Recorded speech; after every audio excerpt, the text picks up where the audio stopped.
Chanel. Welcome to my channel.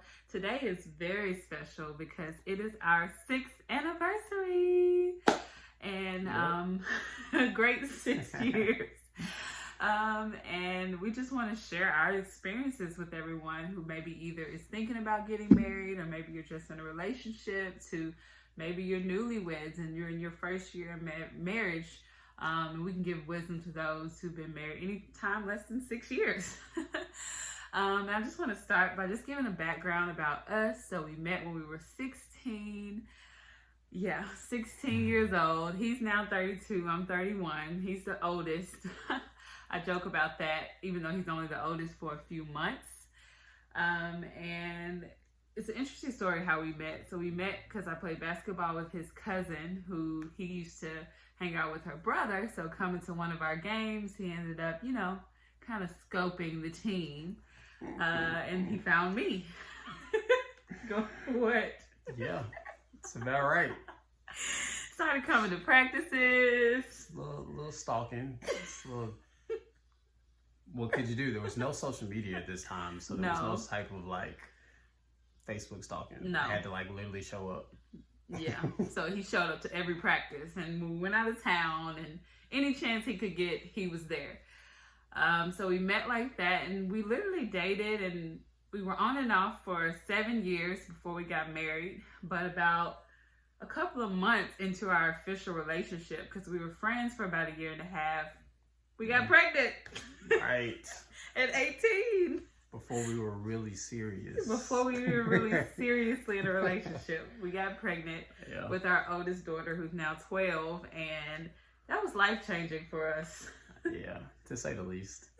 Scared to death. Oh yeah, but we survived, because even 7 years later, our relationship grew through us being apart, getting back together, and just finding ourselves, finding out who we were, so that we were able to get back together in the perfect timing to get married. Yeah. And so, of course, that's the short version. That's the short version. So, because we're here to tell you about our marital experience, but that's the short version of how we got to that point. But after getting married, which was a short engagement, it was only 3.5 months from when he proposed to when we got married. And that first year, yeah, it was rough. For those of you in year 1, I pray for you. Because you go into marriage thinking you know everything about marriage or what it's going to be like, and you know absolutely nothing at all. Yeah. You come in kind of still with that selfish mentality, like you really want what you want, versus marriage is all about what the other person wants first. Right. It's all about them, not you. But you don't go into marriage like that. And I know for me, one of the biggest things that I had to learn was how to stop saying mine, because it was my money. My this, my that. I was a broke brother coming into marriage, fresh out of college, no job, working as a personal trainer, making like $100 to $200 a week with a kid. Yeah. So. And I had already had an established job, so I went straight from graduating. I just kept working my job. It was a good job in the government, so I just stayed there. And so everything was mine. It was my apartment, my car, my money, my everything. Yeah, and I made sure he knew that. To get rid of that one.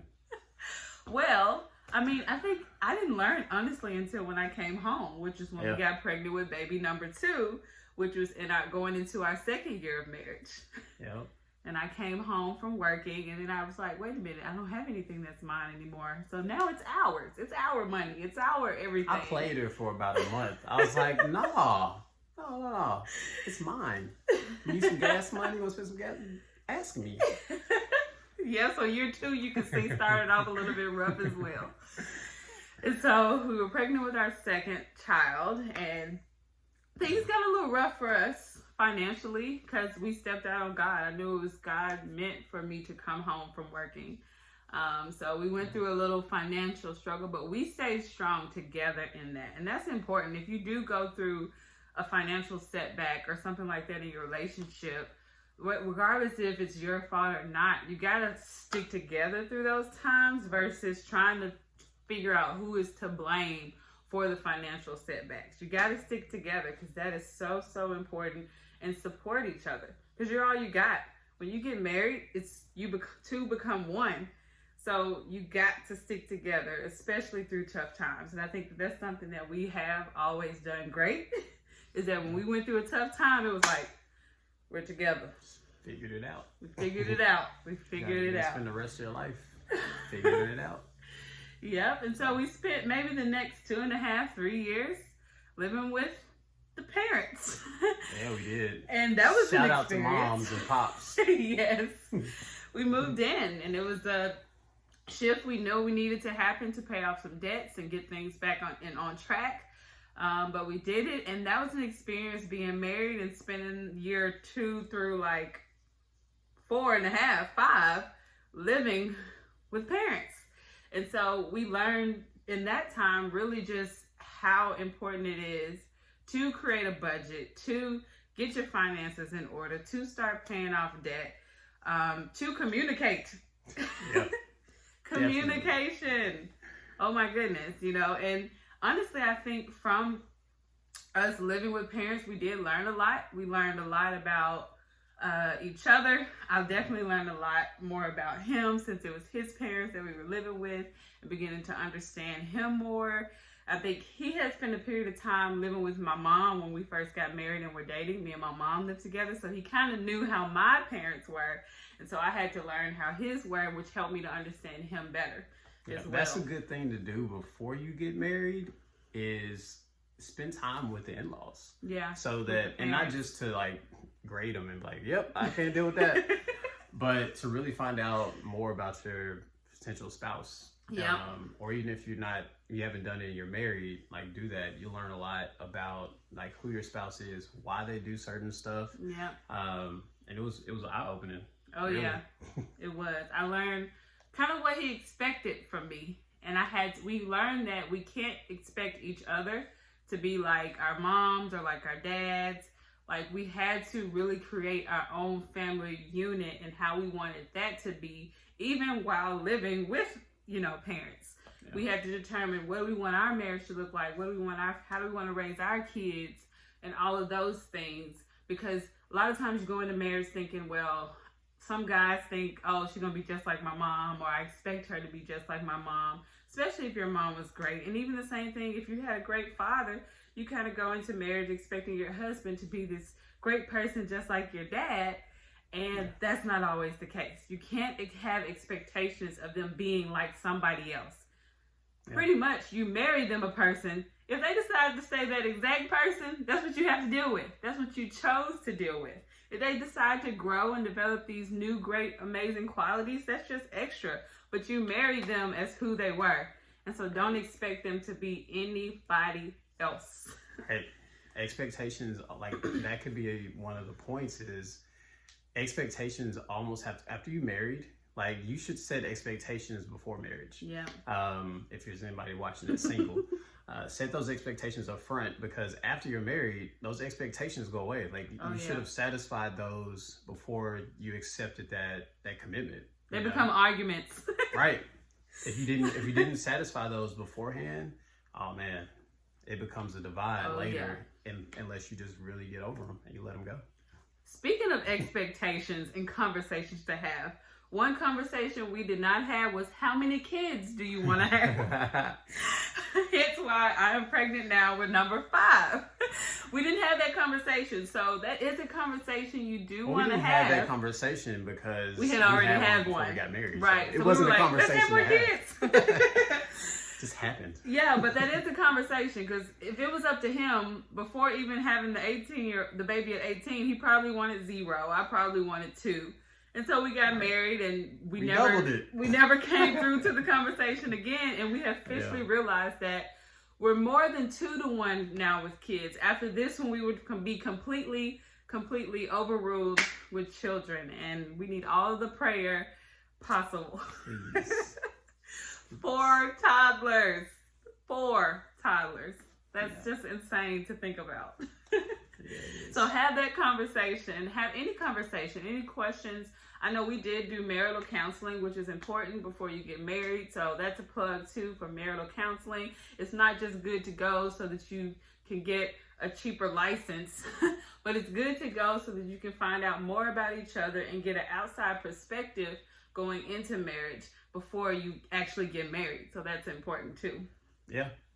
I think that the mentorship that we've had has been really key to us learning how to communicate, learning to educate ourselves on relationships. We've read books. We've read books together. We've done devotionals together.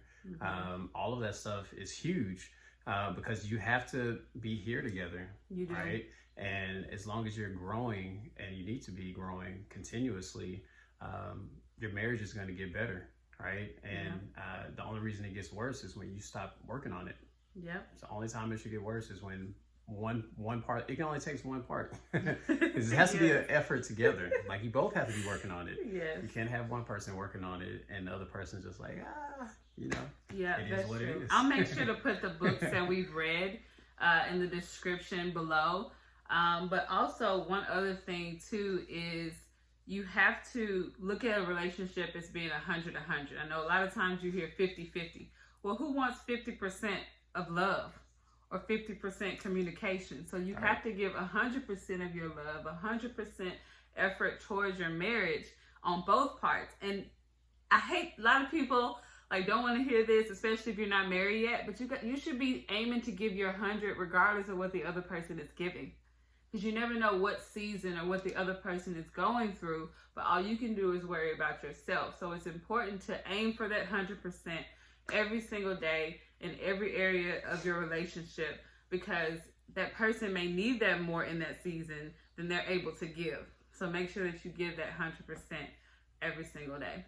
Yeah. So anything else that you got? I think we hit the main important parts, but communicate. And knowing your vision. I think that's a big one too that we didn't hit on is we created a vision. This is due to mentorship because neither one of us had ever talked about our vision. We just kind of were going after two different things in two different directions. But really coming together and having a discussion about where it is you want to go, right? What is it that you want to do in life together? No, most people out here, we have career goals and we have professional goals and things we want to do, but a lot of those things don't include our family, and a lot of those things especially don't include our spouses. So you got to have a family vision, and if you don't have kids, you got to have that vision with your spouse that gives you momentum in a direction, right? Because if you don't have it, you'll wake up one day wondering where you're at and why you're there, and the other person is going to wonder the same thing. It's a weird conversation, and we had to have that. We had to sit down and talk, and it's not an easy conversation because we all have our own desires, right?